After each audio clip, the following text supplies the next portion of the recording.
Your accountant told you the spousal RRSP was one of the smartest moves a Canadian couple could make. Your bank agreed. You signed the form, made the contribution, took the deduction, and felt good about it. And then your spouse needed the money, and the Canada Revenue Agency sent the tax bill to the wrong person, not to your spouse, to you, at your rate.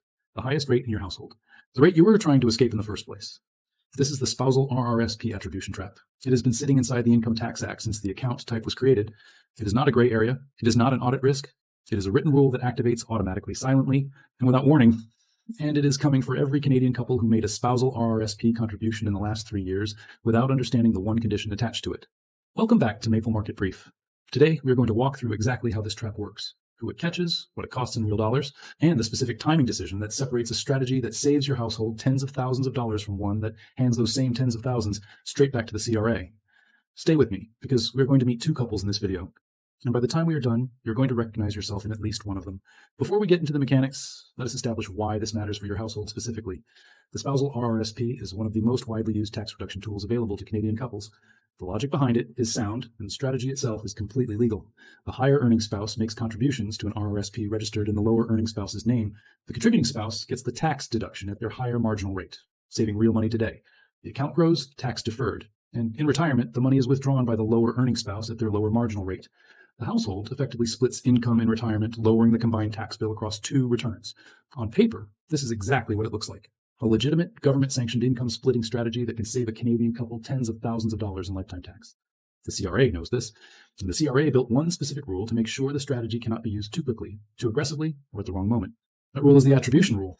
And the way it activates is almost never explained clearly by the institutions that happily process spousal RRSP contributions every single year. Here's the rule in plain language. If the contributing spouse, or the higher earner whose name is on the deduction, made any contribution to any spousal RRSP in the current calendar year, or in either of the two preceding calendar years, and the account holding spouse makes a withdrawal from any spousal RRSP in that same period, the amount of the withdrawal is attributed back to the contributor, not taxed in the withdrawing spouse's hands at their lower rate. Attributed back, pulled back to the contributor, and added to the contributor is income at their higher marginal rate. The deduction the contributor took still stands. The tax savings from that deduction are not reversed, but the withdrawal is taxed as if the contributor took the money out themselves. The contributor saved tax at their rate going in. The contributor pays tax at their rate coming out. The spread the strategy was designed to capture disappears completely, and in many cases, the household ends up worse than if they had simply used a regular RRSP from the start. Now I want you to meet Christine and Mark. They live in Kitchener. Mark is 44 years old. He works in software development and earns $110,000 annually. Christine is 42. She works part-time in healthcare administration and earns $38,000. Their combined marginal rates are very different. Mark pays a combined federal and Ontario rate of approximately 43% on his top income. Christine pays approximately 29%. 3 years ago, their financial advisor recommended the spousal RRSP strategy. Mark began making annual contributions to a spousal RRSP in Christine's name, $6,000 per year for 3 consecutive years. His total tax savings across those 3 years were approximately $7,740. Real money. The strategy was working exactly as described. Last spring, the furnace failed, the roof needed work, and an unexpected dental situation arrived simultaneously. Christine and Mark needed $18,000 they did not have in liquid savings. Christine's spousal RRSP had a balance of $22,000. They made what felt like a reasonable decision. Christine would withdraw the $18,000 from the spousal RRSP to cover the emergency costs. The withdrawal would be taxed at Christine's rate, approximately 29%. The after-tax amount would be enough. The plan felt sound. The plan was wrong. Mark had made a $6,000 spousal RRSP contribution in January of that same year, 8 months before the withdrawal. Under the attribution rule, that contribution fell within the 3 calendar year window. The CRA attributed $18,000 of the withdrawal back to Mark. Not Christine, Mark. $18,000 was added to Mark's income at his 43% combined marginal rate. The tax owing on the attributed withdrawal was approximately $7,740. Christine had been counting on paying 29%, roughly $5,220. The difference between what they expected to pay and what they actually owed was $2,520. That gap arrived as a balance, owing on Mark's April return. Mark is not careless. Christine is not irresponsible. They had a financial advisor. They had a plan. What they did not have was a clear explanation of the 3 calendar year rule and exactly what qualified as a contribution within that window. This is the moment most people stop and say, well, if they had just waited 3 years after the last contribution, the withdrawal would have been fine. And that is correct. But here is where this trap gets more complicated than it first appears.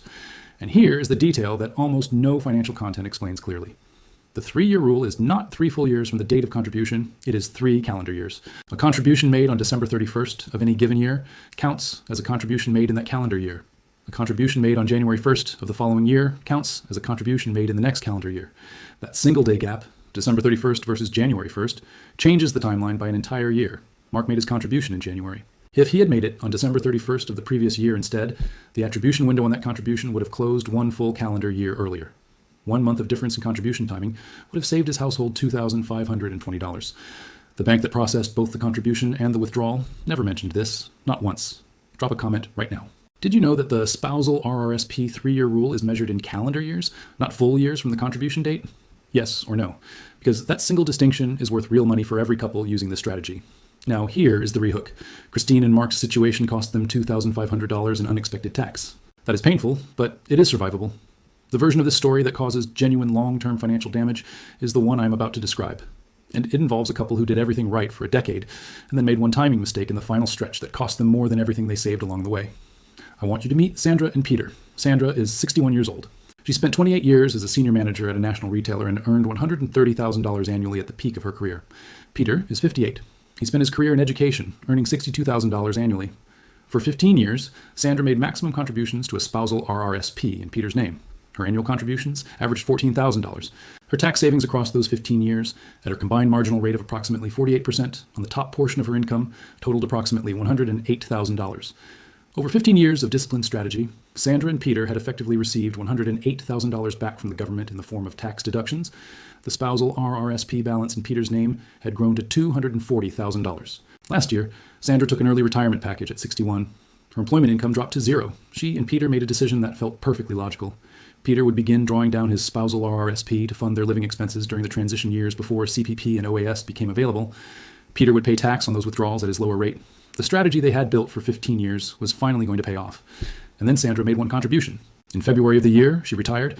Before her last employment paycheck cleared, Sandra made a $14,000 contribution to the spousal RRSP. It was automatic. She had been making that contribution every February for 15 years. She did not think about it. She did not check the calendar. She did not ask whether this year was different from every other year. It was February. She contributed.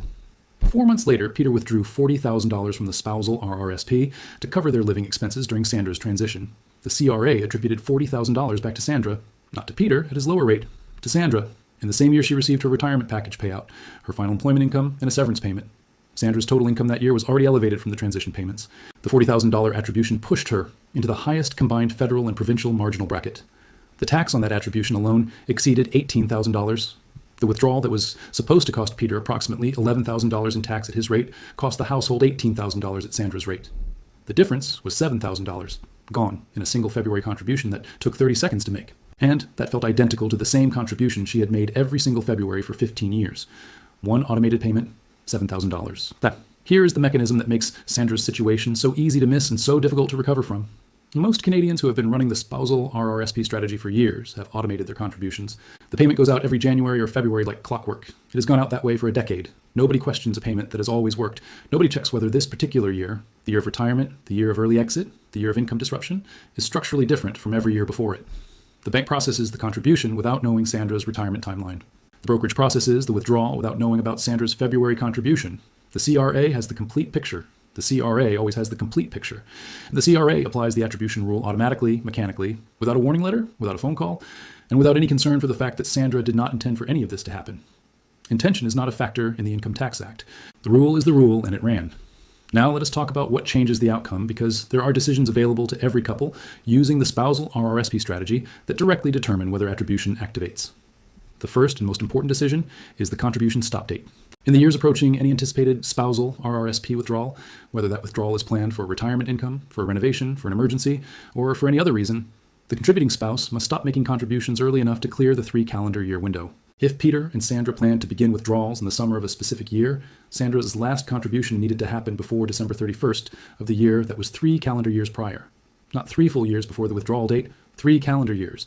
If Sandra planned withdrawals beginning in the summer of 2025, her last safe contribution was December 31st of 2021, giving the account a clean 3 calendar year window across 2022, 2023, and 2024.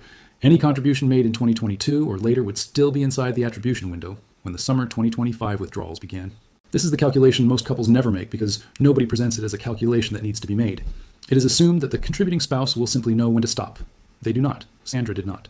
When you're getting close to a big income change, like retirement, which RRSP you pull from first, is a huge deal. If you have both a regular RRSP and a spousal RRSP, the withdrawal order can save you a ton of grief. The attribution rule only applies to the spousal RRSP. Money taken from the contributor's own RRSP is always taxed in their hands. Simple as that. So, in the years right after you've made your last spousal RRSP contribution, while that 3 calendar year window is still open, use the contributor's own RRSP for any cash you need. Leave the spousal RRSP alone. This keeps the attribution rule from waking up. And once that window closes, you can start taking money from the spousal RRSP, and it gets taxed at the lower earning spouse's lower rate. It's all about sequencing to protect the strategy when it's most vulnerable. Now, the third decision is for couples in their 40s and 50s who are contributing to a spousal RRSP right now and think they might need to withdraw money in the next 3 to 5 years. You need to ask yourselves today, does our withdrawal timeline clash with our contribution timeline? If it does, you need to decide which is easier. Stop contributing earlier, delay the withdrawal, or get the money from somewhere else. The math isn't hard, but you have to know the rule exists. Remember Christine and Mark? They needed $18,000 for an emergency and had no other funds. If they'd known about the attribution rule, they might have kept a small emergency fund outside their RRSP. It didn't need to be huge, just big enough to avoid a withdrawal during that contribution window. The cost of not having it was over $2,500 in unexpected taxes. Let's break this down by your household income, because how you should approach this really changes depending on what you earn. If your combined household income is under $60,000, the spousal RRSP probably isn't your main savings tool, and for good reason. At this income level, the difference in tax rates between you and your spouse might not be big enough to make the complexity worthwhile. A TFSA is often a better choice. It's more flexible, has no attribution risk, and is simpler to withdraw from. But if one of you earns, say, $55,000 and the other earns just $6,000 from part-time work, then the spousal RRSP can still offer a real tax advantage. If that's your situation, the most important thing you can do is have a separate emergency fund that is not inside the spousal RRSP. The couples who get hit with attribution at lower incomes are usually the ones who use the spousal RRSP as their main savings account and then needed cash unexpectedly, just like Christine and Mark. The spousal RRSP is a retirement tool. It works best when you leave it untouched during that contribution window. If your income is between $60,000 and $100,000, you're in the sweet spot for this strategy, but you're also in the highest risk group for making an attribution mistake. At this income level, the tax rate difference between spouses is often huge. One partner could be paying a combined rate of 38 to 43%, while the other is down at 20 to 29%. The tax savings from 15 years of spousal RRSP contributions at that kind of difference are massive, but you're also juggling an active financial life, home renovations, emergencies, kids, job changes. This creates a minefield of opportunities for the attribution rule to sneak up on you. The single most important action for you is to create a written stop date for your spousal RRSP contributions, tied directly to when you think you'll need to start withdrawals. Not a mental note, a written date confirmed with your bank. It clearly states when the last contribution will be. Every couple in this income bracket using a spousal RRSP should have this calculation on paper before this tax season is over. If your household income is over $100,000, the spousal RRSP is one of your most powerful long-term wealth building tools. The attribution risk is also at its absolute highest because the difference in your tax rates is massive. Remember Sandra and Peter's $7,000 mistake? That happened because Sandra's tax rate was nearly 20 percentage points higher than Peter's. At this income level, every single percentage point of tax savings the attribution rule claws back is real significant money. Your action item is a full contribution timeline audit. Map out every spousal RRSP contribution you've made in the last 3 calendar years. Find the date of the very last contribution. Calculate the exact calendar year when that 3-year window closes. Then, list every major income event you see coming in the next 3 years. Retirement, a severance package, a job change, parental leave. That might involve a spousal RRSP withdrawal. If any of those events overlap with an open attribution window, you must adjust either your contribution schedule or your withdrawal plan. And if you've been making automatic annual contributions like Sandra was, turn that feature off long enough to confirm that this year is not the year you need to stop. There's one more crucial detail that almost nobody talks about, and it's vital for couples nearing retirement. The 3 calendar year window is tied to contributions, not the account balance. This means even if you opened and funded a spousal RRSP 15 years ago and haven't touched it for a decade, a single small top-up contribution today restarts the attribution clock for the amount of that new contribution. An account that would have been perfectly safe to withdraw from next year suddenly becomes partially attributed if you add more money this year. For couples winding down their careers and thinking about drawing on that spousal RRSP, the question isn't just, how old is the account? The only question that matters is, when was the most recent contribution made? So here's what you need to do before this week ends. Go through your records and find the date of the most recent contribution you or your spouse made to any spousal RRSP. Write that date down. Now, count 3 full calendar years forward from that contribution year. That is the earliest calendar year you can start withdrawals without triggering attribution. If that date is later than a withdrawal you're already planning, you have a timing conflict. You need to fix it now before the tax bill shows up. And if you can't find your contribution history, just call your financial institution and ask for your spousal RRSP contribution records for the last 4 years. That phone call takes 5 minutes. The information you get could save your family thousands of dollars. The spousal RRSP is not a trap. It's one of the best legal income splitting strategies for Canadian couples. It works perfectly when you respect the timeline.